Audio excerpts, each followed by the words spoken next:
everyone. I'm Linda Nickell, and Leslie Sessons is here, and we are the moderators for the Texas Women Photographers Circle. I want to thank you for joining us at our monthly meetup. Every month, I invite a guest speaker to share their work, inspire us to try something new that helps us all improve our photography skills, and more importantly, we are all here to build a stronger community of photographers.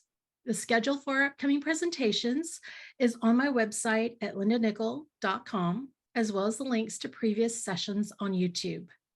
Tonight's guest is San Antonio-based photographer Pam Hymer.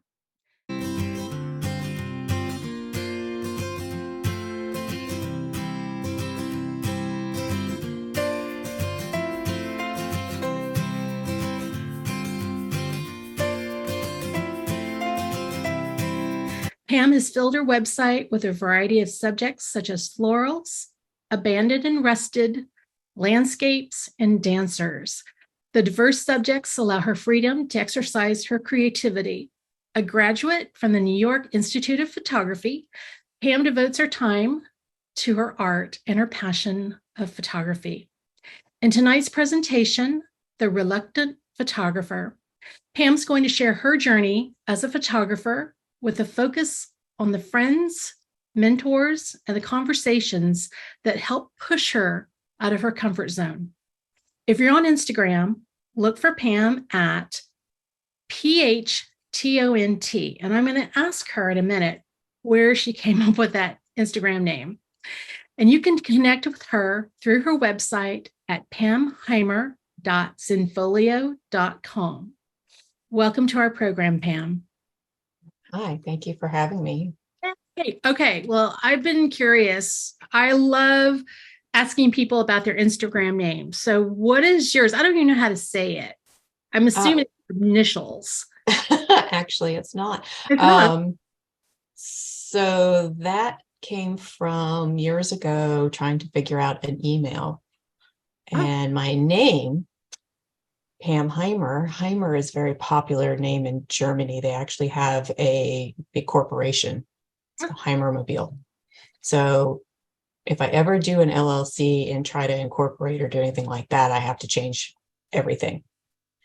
So if you phonetically spell it or sound it out, it sounds Photonut. But I thought that. No, there's not enough letters. Okay. Yeah, it did. I tried many different combinations and things, and that's what it finally let me do, and that's how it stuck. So yeah, so points for cleverness. Well, Pam, you've been coming to the monthly meetings. I mean, almost from the beginning, I think, right? You've been shortly after, yeah. So I don't know how it came about, but all of a sudden you were on my agenda. So I'm excited to have you, and I'd like for you. I don't know you. I only know you through Zoom. So if there was something in your bio and I glossed over, if there's something you want to like, hey, I really want people to know this, take that opportunity to tell us. And if not, I'll just let you get started. Well, I think I'll probably cover some of it in the slides, like as the title kind of says, and I was explaining as you were trying to recruit the next one. It totally, reluctant photographer. That's me. I am always reluctant about things, my schedules, because of just, those little voices in your head. But I am very grateful that I went to that CSAP meeting where you were presenting and got to meet you. And, you were there. Yes. Yes. I didn't know that. I don't remember. Oh, I know. There were so many people there that night, but. Oh. Thanks for plugging. Thanks. There's your plug-in. Happiness Hour. Oh, wow. And I started kind of following you from there. So, but I'm happy to be here. I love coming and being with this whole group of people and these lovely women and sharing our stories and just the community that you're building. And I appreciate everything you do. Thank you very much. I will, with that said, we're going to try not to go over time. So let me hit share screen, and a group as an adult on any of this. like I said, a reluctant photographer. I'm just looking for a good title to talk about myself and what I do and how I've gotten into things. The next slide, about me. My name is Pamela Hymer. Call me Pam. I'm currently located northeast of San Antonio. My husband is retired Army, which is how we ended up here. We've been here, North Carolina, Germany, Colorado, Tennessee. I'm actually from Delaware, that little itty bitty state on the East Coast that people forget about, which is where I got my start. So I'm married, like I said, 2 girls. I have a 28-year-old and a 17-year-old who loves to dance, and she's going to college next year. I do have a full-time day job, so this is more my hobby than anything at the moment. We have 3 dogs. We have a fish tank with multiple fish. And as I've already said, reluctant is my description. My daughter convinced me to do a link tree. So there's my link tree. And there's my email, Facebook, Instagram, and my website if anybody is interested. You can go back another, So background. I won't say exactly when, but I started photography as a kid. I mean, I was one of those little kids who, back when we had the little film cameras and all, like 110 and was it the 126 cameras years ago? I was, Mom, can I take the camera to school? Take snapshots of my friends. Eventually, middle school, we went to a summer program, and one of them was photography. And I was like, oh, cool. So they drug us all into the dark room and they said, here's this little thing. The film's inside and you have to figure out how to get it out. Okay. So they turned out all the lights and you hear people banging on them. And I took it and I went on the counter. And next thing I know, I've got the lid in my hand. And I think that's where I got hooked, because I was like, this is so cool. I did this in the dark all by myself. I was never very academic. So anyway, that turned into high school, where I started shooting in high school. That's my principal behind me. He was one of my photo buddies.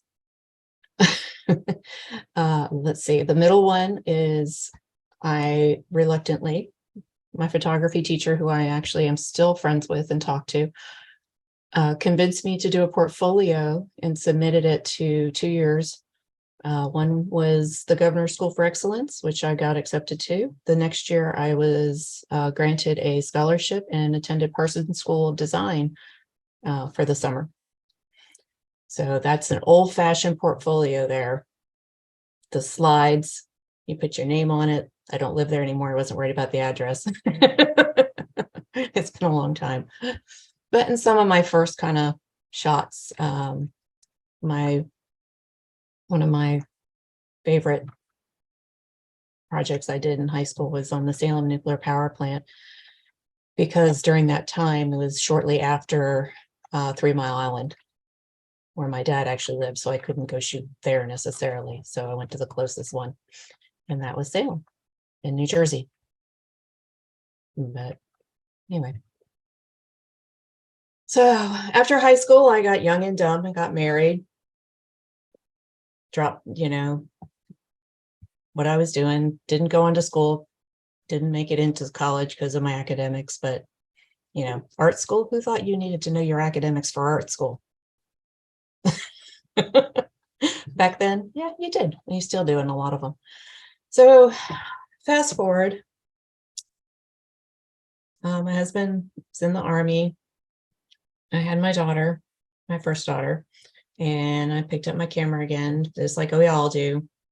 Let's, take pictures of the kid, start just doing snapshots. And then eventually we ended up at Fort Bragg, North Carolina, and 9/11 happened. My husband was in the air between Ireland and Bosnia. So I was there all by myself with my very stressed out daughter. So that during the time he was gone that was about 6 months at that point, I found that the community college had darkroom classes. And I said, ooh, I can use the darkroom. So I organized with some of my close friends, and they would watch my daughter, and I go use the dark room. And the instructor was like, you know what you're doing. And again, hey, there's a competition coming. I think you should put these photos in. Like, no, I'm just here for fun, just, to relax. And lo and behold, 2 of the images got picked up for the council's exhibit. Still, I was like, nah, yeah, okay.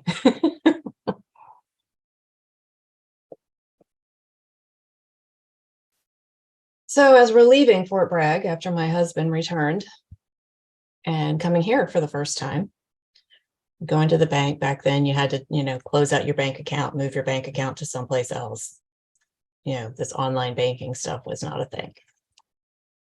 And I had snapped this picture when he had returned, of my daughter and my husband. And I had a little 5x7 I kept on my notebook when I carried it around, because I just thought it was the cutest little picture of them. And the teller said, "Hey, we're having a contest right now." I said, "Yeah, I know, but I'm leaving. I'm not going to do this." That's what she goes, "Oh, no, you need to do it. You need to do it." She goes, just put it on the board. And I'm like, okay, I got another copy. No big deal. She's, "Put your name on the back, blah, blah, blah, blah, blah." Okay, fine. Nothing ever came of that. Just like I always thought. Yeah, no big deal. And then about a year and a half later, I got a phone call.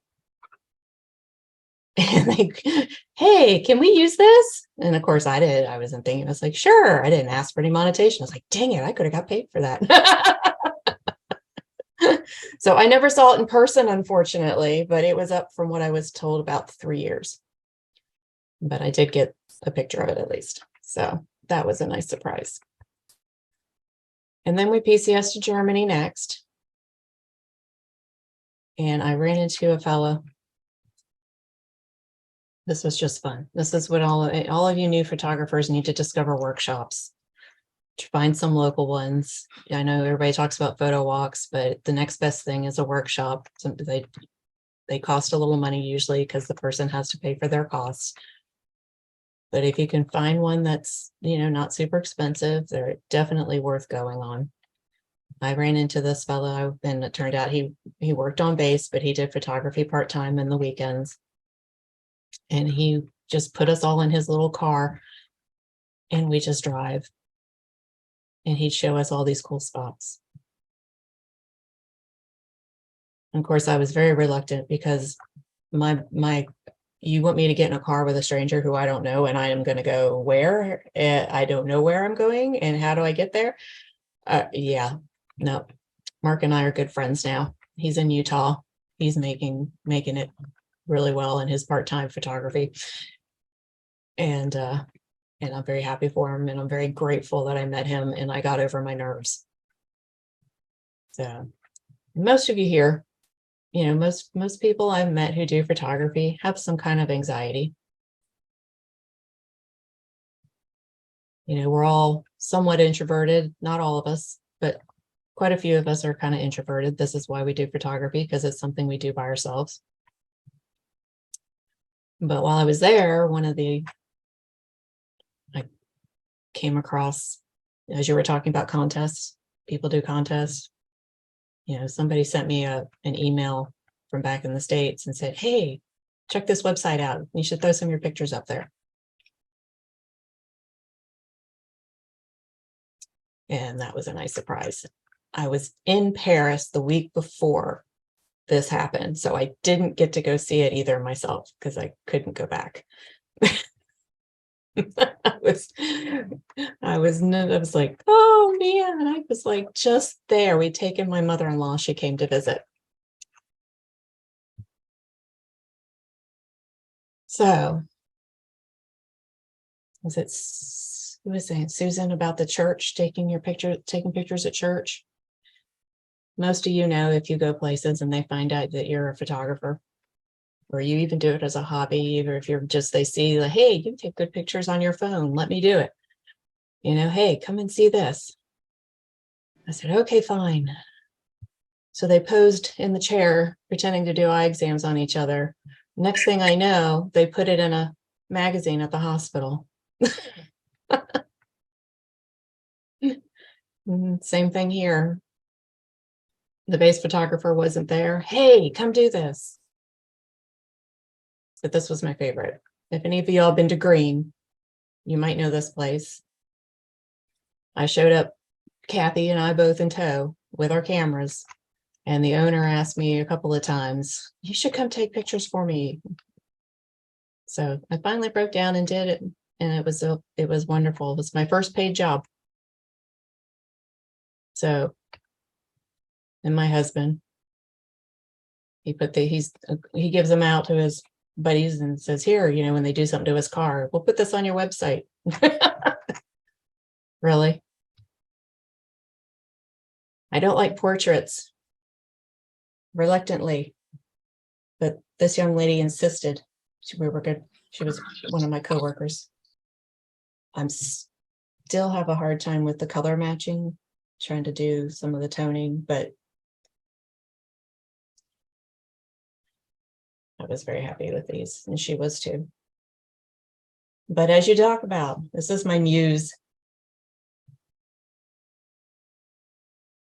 The dance photography is a lot of fun. These girls work very hard. They put a lot of effort and this is just as, athlete as just anybody else is, and they just amaze me. So most of these have been used on the websites of the different dance studios my daughter's gone to. And then the reluctancy, again, you should start putting your photos in for different things. Here's the websites, check these links out. Here's this contest, here's that. And then 2020 happened. There's a whole bunch of little independent magazines. If you'd like to see your stuff printed, they call out for work on Facebook, and they go through and they choose people to be in their magazines. So that's been a lot of fun. And it also gives you topics to kind of push you when you're needing it during lockdown. It was really kind of fun, this topic, that topic, and trying to find things that you could go do to get out of the house and go meet their topics. So that's something, get on Facebook, just look for photo magazines or magazines, and you can find them. They're all over. And most of the people who are the editors are very nice. Gotten to befriend a few of them. And then there's well, maybe I should. And these are the ones that when I was doing this, I was telling my friend Kathy, I said, I don't want to, I'm not trying to, I don't know. I have this feeling about talking to people about this and using slides. I just want to put pictures up here, but at the same time, I want to encourage people to get out there and just learn and do your best. And don't be afraid to submit to different competitions that you find. And I'm so excited for your next one, your next speaker, because I can't get past honorable mention. And I would love to, maybe see a little bit, a little more than an honorable mention. But these are simple things, you drive down the road. This is my new, between the dance and these old structures, these structures tell so many stories. You just look at them. And if you're lucky enough, like this one, I was able to get into it and get some pictures of the inside. And you just wonder what those walls could tell you. This one, I call one of my 80-mile-an-hour photos. My husband doesn't want to stop. Take it out the window. So workshops, the Breezeway. If anybody, I'm not trying to plug it, but it's a beautiful place to go. There's a place called Mo Ranch in Hunt, Texas. And they actually do 2 photo workshops every year, one in the spring and one in the fall. But their structures are gorgeous. That's the Breezeway. And then the Pagodas here in San Antonio. And both all of these have been on. They were both shortlisted in this competition that year. These are walking around my husband's hometown, it was like, again, just start throwing them, just put them in there. Sometimes there's a fee, but if you don't try and get past your anxiety and your reluctancy, you never know what you're going to do. And so it could be anything. Most recently, somebody said they're from Minnesota. I got to visit Minnesota because I actually got another in a very long time since that very first time, if back ago with film, was able to have an image in an exhibit. And this one I got yesterday, the notification for. So we're still waiting to hear the rest if it goes further. But backroads are wonderful. All these places tell stories. They keep you from being, you think you're going to be bored. My photography teacher years ago told me one of the first days of class, everything is a picture. You just have to find it and you just have to make it. Just like I think Ansel Adams said that. You don't take a picture, you make a picture. So, just get out there. Don't let your anxiety get the best of you. Linda has another great presentation on being safe as a woman going out. Like some of you didn't, maybe came in later, but my best friend Kathy is on here with us, and her and I, we get together and we got each other's backs, we take care of each other, and we go shooting.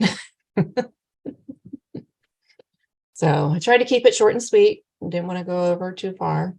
It's great. You did great. So Mike, if you have any questions, you guys, ladies, please put them in the chat. My question for you, Pam, is you've been reluctant for a very long time. At what point are you going to let that go? I'm starting to. That's where all these little competitions are coming in. It's really, contests are not my thing. They're just not. But they are for so many of my friends. And I really, I kind of get excited for them because, they'll put things in. They don't know if they're going to win. They don't even care. But it's one way to get their work out there. Exactly. Honestly, I'm going to, like I said, I'm not a big contest person, haven't been. But many, many, many years ago, when I first started getting onto Instagram, somebody said, hey, you should, submit it's like a Texas Hill Country calendar. And I think they do it every year, but for whatever reason, somebody talked me into submitting. So I sent one picture just to get them off my back. And that was in 2017. I was on Instagram in 2016. That's when I got Instagram. In 2017, I entered that contest. Didn't win, didn't even get anything. And I didn't expect to. It was kind of like, eh. And I guess it was last summer, June of last year, I got a random email from a gentleman that said, hi, Linda, my name's Todd. And I've been sitting on this picture of yours since 2017. And I thought, what is this? And then he attached a copy of it. And he said, I'm an editor for a water magazine. And our subscribers are engineers and architects and all these craft or service people relating to waterways in Texas. And he's like, it's not a paper magazine. It's just a electronic newsletter publication, a really nice, well done newsletter magazine that we do. But we're just curious, can we use your image? Sure. They had over 30,000 subscribers. And I'm thinking these are all the, the engineers and the architects. And from that, I've had so many inquiries of they've made their way to my website. Hey, I'd like to buy this picture. I saw your picture here. And it's one of those things that I would have never thought to do because honestly, we don't know who's looking. We have this guy has been sitting on my picture since 2017. And he proceeded to use my images for the next 5 months. And it's like, whoa, that's pretty cool. And it very quickly builds up your resume, for lack of a better word, your portfolio. Mm-hmm. And it's these, the more things that you put yourself out there, going in, not expecting anything, it comes back to you. So kudos for you, because you've managed to get yourself published. You've managed to be on a billboard. It's those little things that we don't think we're doing anything maybe special. We're doing it for ourselves. Exactly. And somebody is always looking. So I hope that the words that you've shared tonight resonate with somebody in here that's thinking, I really want to enter a contest. Do it. Do it. Just do it. Just do it. Yeah, there's free ones. There's all kinds of calls for different things. I've found one of the websites that I check every once in a while for just random things that have them all over the country is Cafe. Okay. Yeah, that's the only one I know.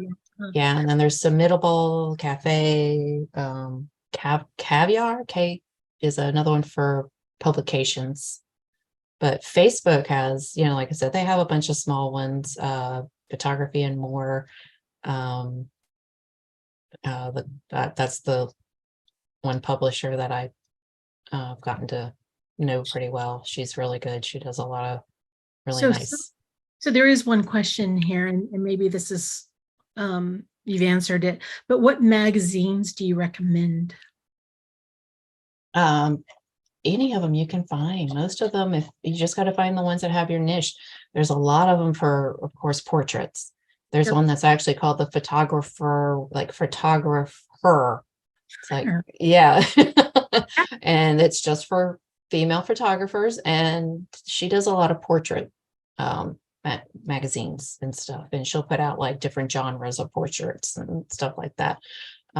She's been at it for quite a while. Trying to think, there's that one. There's,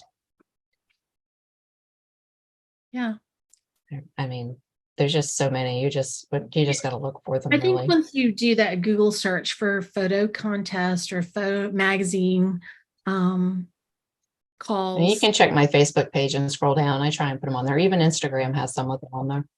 Yeah. All right. I'm going to thank you for stepping out of your comfort zone. This is the first presentation that you've done. You do stuff for work, but you've never done with your photography. And right. It was fun, right? It was a little nerve-wracking, but yes, it worked out well. Been nice to polish it up and not ramble so much. Oh, I think it's fine. But you know that this is not about polish. It's just not. That's one of the reasons I started doing these. Is this is a great place, ladies in the audience.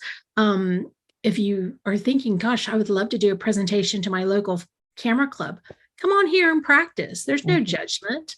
You're in front of your peers and some friendly women, and it's a good place to get your feet wet. Do I like it? Could I do it?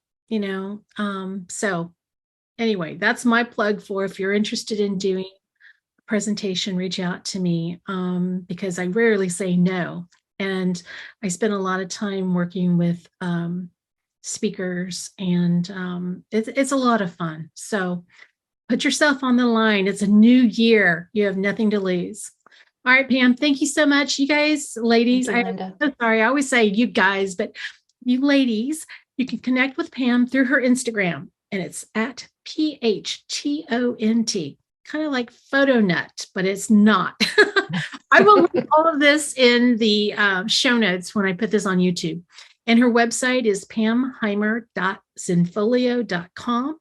So thank you for joining us. And next month on Thursday, March 2nd, our guest will be Lori Langford.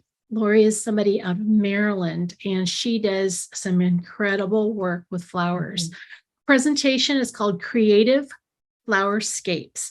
She's going to share her creative techniques to capture flowers and gardens and get us excited about spring. So until next time, I hope that you find time to play with your camera and let your creativity be your guide. So thank you very much, and we'll see you next month.